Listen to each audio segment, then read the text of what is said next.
भैया जौन है सबसे पहले आप सबके हम प्रणाम करत ही। जौन की आज आए रहत कि हम सब शूटिंग करे, जौन की शूटिंग हमारे सबके बहुत अच्छी रही। तो जौन है कि एक देख सकत है आप सब कि ट्राईपोड है, और भैया यह कैमरा हमारे लिए है जौन की बहुत अच्छा कैमरा बा। अब कैमरा क्वालिटी इतना बढ़िया बा, वीडियो बहुत बढ़िया शूट बा हमारे सही के।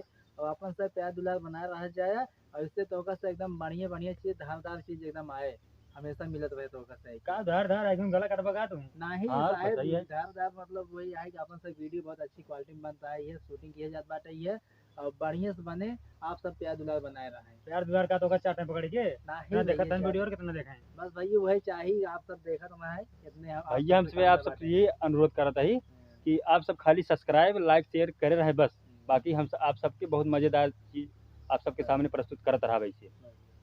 और वीडियो बन गया है, बहुत जल्दी वीडियो अपलोड कर जाए। आप सब आई के ऊपर देखा वीडियो तो कैसा लगे कमेंट करके बतावा।